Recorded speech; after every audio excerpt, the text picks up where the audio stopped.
Nah, ini cara menggunakan masker. Jadi ada masker ini, contoh ya.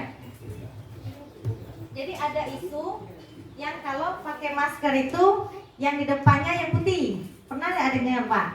Nah, padahal sebenarnya yang depan itu yang ini yang hijau, ya. Nah, yang putih ini. Betul Pak, betul Pak.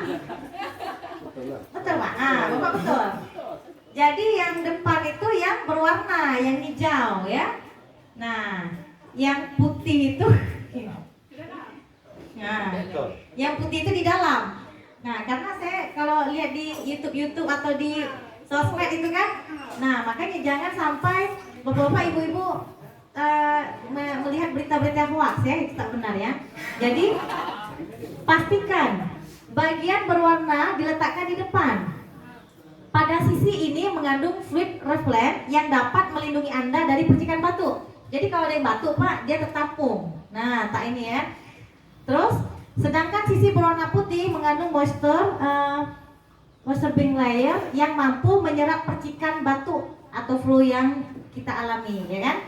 Nah, kemudian pakaikan tali pada masker ke telinga, melingkari kepala, atau mungkin ya kalau misal bentuknya seperti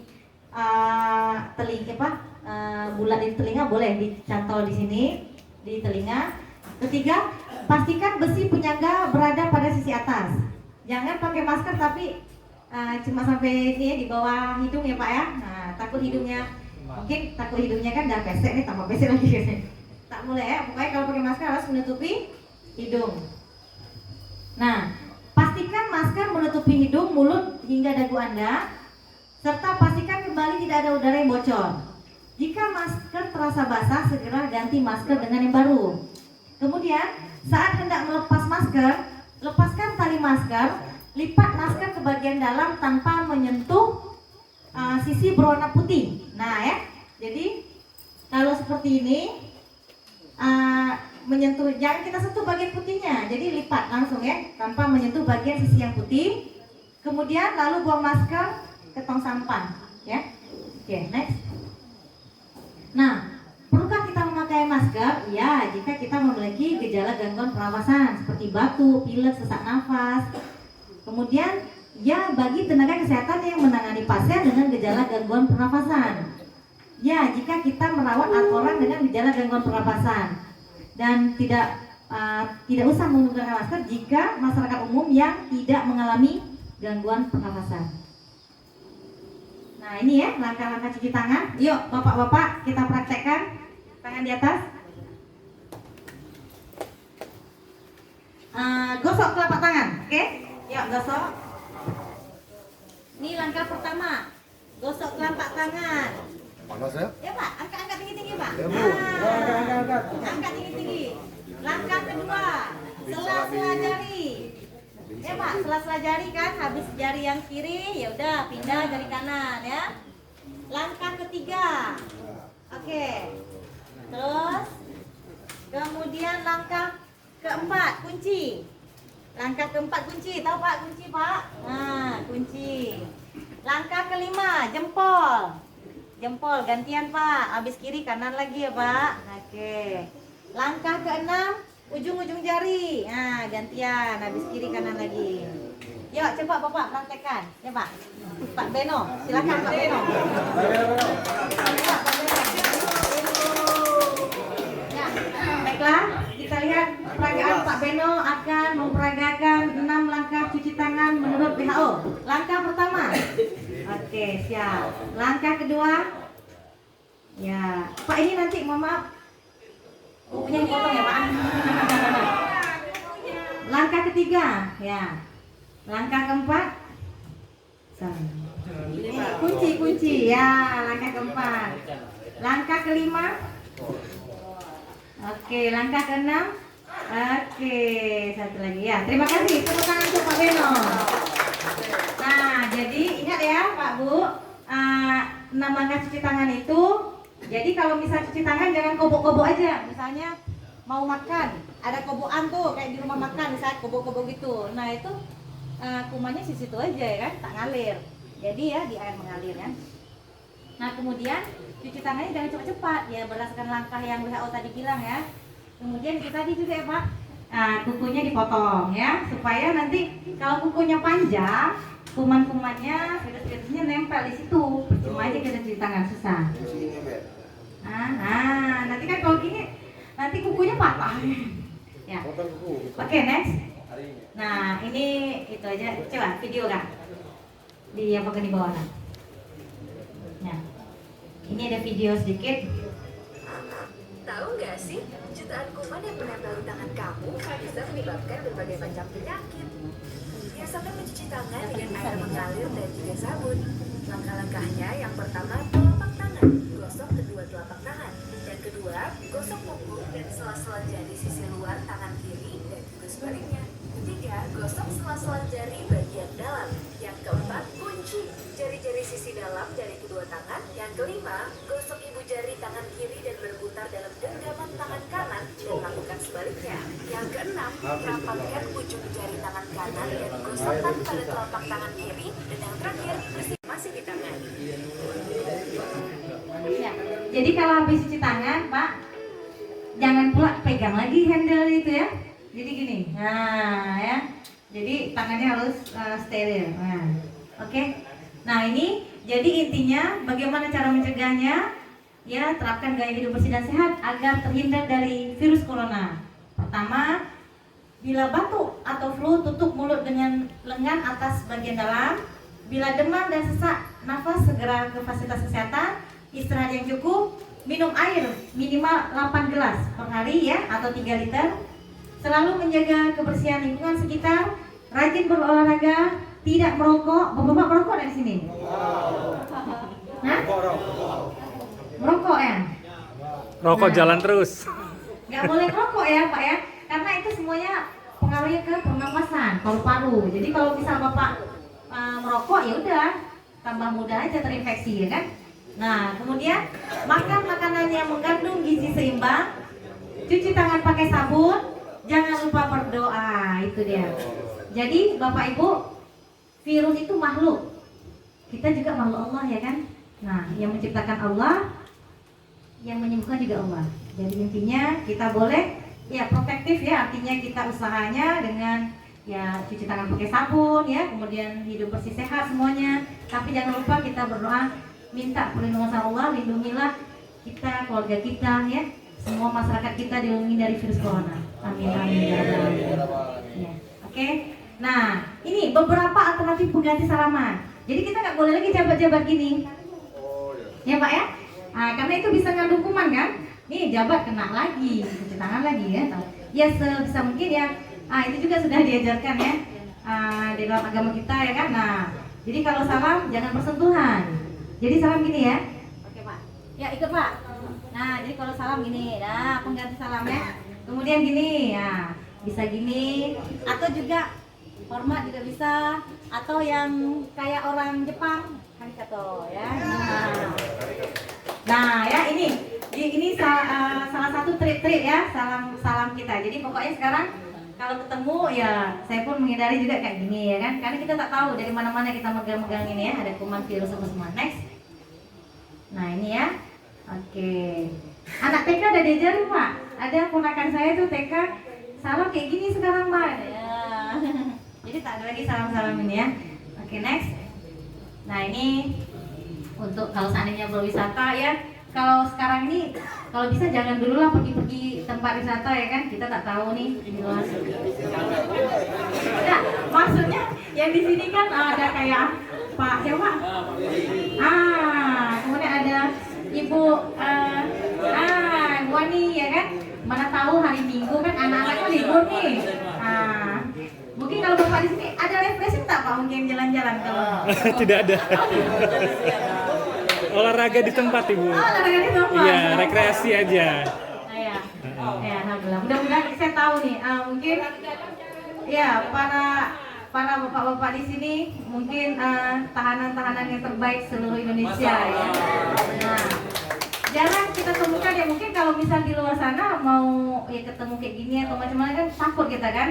Orang luar mau ini aja ya strengthnya minta ampun, tapi alhamdulillah di sini memang the best lah. Ya, terima kasih Pak ya. Sama-sama Ibu. Nah ini sedikit kesimpulannya aja, novel coronavirus gejala klinisnya ini sudah saya sampaikan tadi. Next. Oke, terima kasih. Mungkin bapak-bapak yang ingin bertanya silakan Pak.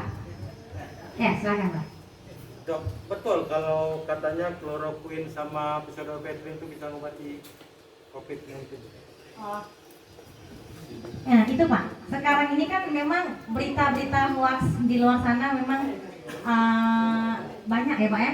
Ada yang pakai mulai dari herbal nih, pakai jahe lah, serai lah, pakai ini itu ya. Kalau seandainya itu udah bagus semua ya tak ada yang positif bagus semua kan Pak. Nah sampai sekarang obatnya itu sedang diuji klinis Pak ya. Nah sampai sekarang ini intinya gini, misalnya nih kalau kami kan di kedokteran Pak kemarin di farmakologi ini ada satu jenis obat yang mau kita ujikan dengan penyakit, misalnya penyakit anggaplah penyakit malaria. Nah obat tersebut kita uji dulu dengan sampelnya misalnya ini tikus. Nah obat itu diracik, nanti dikasih makan tikus nih, gimana efek dari ininya gitu kan.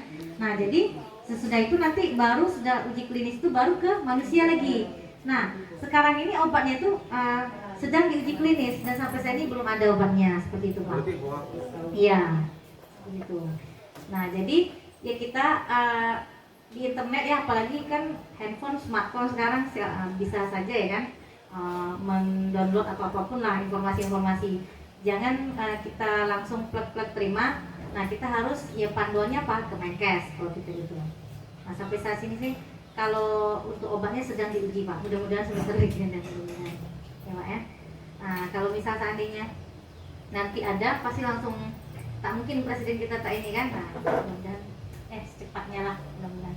Tapi kalau vaksin memang belum ada. Kalau vaksin itu mau diteliti dan dibuat itu memang bertahun-tahun. Nah kayak misalnya kan kayak anak kita campak ada vaksinnya, campak yang mulai dari BCG kan, TB untuk menghindari itu ada vaksinnya. Nah untuk ini belum ada. Ada lagi Pak? Ibu boleh Ya, saya bertanya Ibu? Terima kasih. Assalamualaikum warahmatullahi wabarakatuh. Waalaikumsalam warahmatullahi wabarakatuh. Terkait dengan pencegahan ini, termasuk juga pencegahan terhadap sakit-sakit yang lain yang ringan tapi Ibu ya. Saya menghimbau nih kepada kawan-kawan warga binaan di sini. Tadi pagi kita sudah ngobrol. Jadi kalau kebiasaan saya itu untuk mencegah flu atau nggak enak badan yang lain, saya sebelum tidur itu saya mengupas 1 siung bawang putih, udah saya iris, udah saya minum seperti minum tablet gitu dengan air putih. Itu efektivitasnya gimana Ibu kira-kira?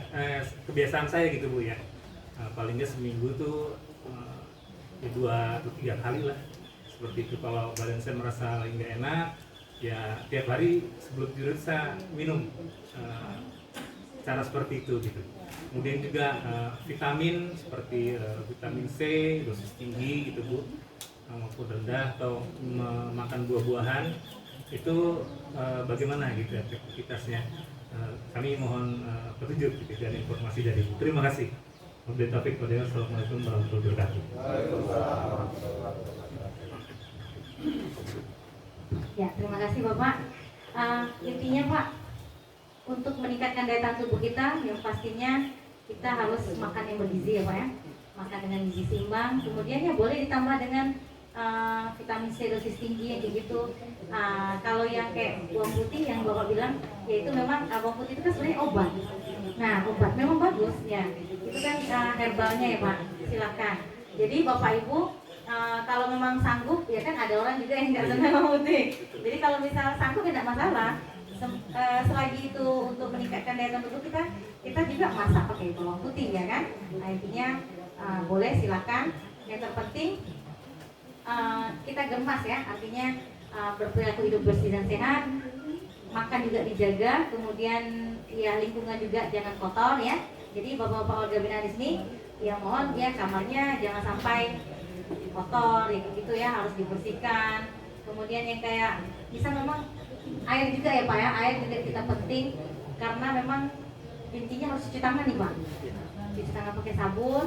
Nah mungkin bagaimana caranya mungkin bisa berkoordinasi dengan PDAM kan Pak, karena memang air kalau misalnya seandainya nggak ada air kita nggak bisa cuci tangan. Iya. Sedangkan penularan itu lewat ini sih, lewat tangan itu. Kita udah sediakan di sini Bu. Tangannya Ada di ya? tempat wudhu ya. Dengan sabun itu ada sabun. Nah iya pas itu. Jadi bapak-bapak jangan malas cuci tangan ya Pak ya.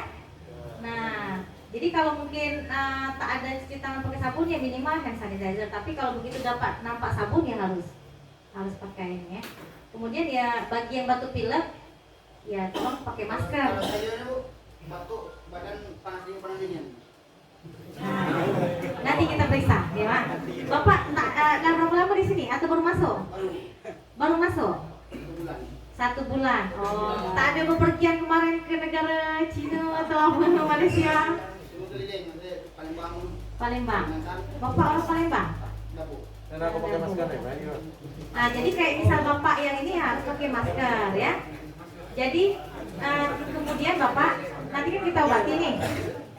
Tapi Bapak juga ini jangan sampai Bapak batuk misalnya mohon maaf nih. Kan kadang orang yang Bapak suka tengengel. Hacim, batuk-batuk depan muka orang tak boleh ya. Nah, jadi yang putihnya di dalam Pak. Yang warna di luar. Nah, yang warna di luar ya. Oke. Nah, ya pokoknya intinya kurangi minum es ya. Kan musim panas nih. Oh, gara minum es lah Bu. Minum es. Ya, pokoknya yang merangsang itu jangan dulu ya. Untuk meningkatkan daya tubuh tak masalah kalau mau minum ya jamu apa jahe apa serai silahkan. Bawang putih kalau apa silahkan. Yang penting bapak-bapak sanggup aja kalau makan bawang putih itu aja kan.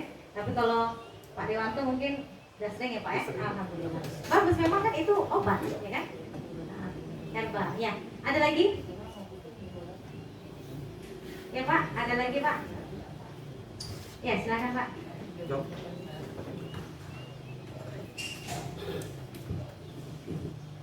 Makasih Dok. Saya mau nanya Dok, kalau untuk penyebaran virus corona ini dari makanan bisa nggak? Dari makanan. Iya, karena kan yang saya dengar kalau yang positif Tanjung Pinang itu katanya kan penjual tahu tuh. Nah misalkan kita makan tahu yang dia buat, itu ada nggak kemungkinan berkena? Makasih Dok. Jadi kembali ke definisi operasional tadi, dia penularannya lewat droplet dan kontak.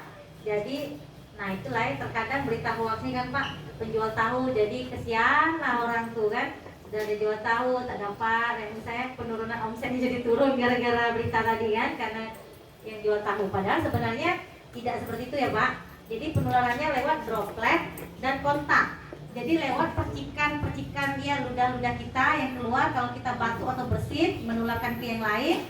Nah kemudian kontak, misalnya nih kayak gini kan lumpuh-lumpuh nih dalam satu ruangan misalnya kan, ya bisa karena kontak ya kan, lewat droplet, lewat misalnya apa. Tapi kalau misalnya lewat yang makanan yang tahu itu tidak Pak ya. Nah, kasihan Pak dia omsetnya keturun kan, tahunya tak terjual ya. Nah jadi memang kita harus cari berita, jangan sampai berita-berita hoax itu meracuni kepala kita untuk ya kasihan orang itu ya. Nah ada lagi Pak, silakan ya. Saya Dok. Ya, Bapak belakang dulu ya. Corona itu kan menempel di tangan nih. Ya. Jadi berapa lama jangka waktu virus corona itu menempel di tangan itu? Nah, mantap Pak. Virusnya apa namanya Pak? Corona. Nama Bapak maksudnya? Koroni, Bu. Koroni. Koroni. Iya. Hah? Dika. Geldika, keren namanya. Jadi Pak Geldika, virus corona itu bisa bertahan minimal 9 jam. Lama dia bertahan. Nah, jadi makanya kenapa disuruh cuci tangan, ya itu tadi. Jadi jangan sampai misalnya kayak saya nih habis megang mic, habis apa, saya tak boleh megang-megang area wajah saya, bahaya. Saya harus cuci tangan pakai sabun dulu gitu. Nanti habis meriksa pasien, saya tak boleh ini. Jadi kalau dulu kan mungkin tak hidung gatal lagi meriksa pasiennya, tak boleh gitu. Jadi 9 jam dia bisa bertahan Pak. Itu minimal, paling kecil, masih sedikit ya bisa lebih daripada itu. Jadi makanya kenapa Bapak-bapak cuci tangan ya, intinya cuci tangan pakai sabun, kemudian kalau itu mungkin ya air susah ya pakai hand sanitizer ya kayak gitu ya kan. Pokoknya harus rajin cuci tangan. Kalau tak perlu apa-apa ya jangan megang macam-macam lah gitu kan.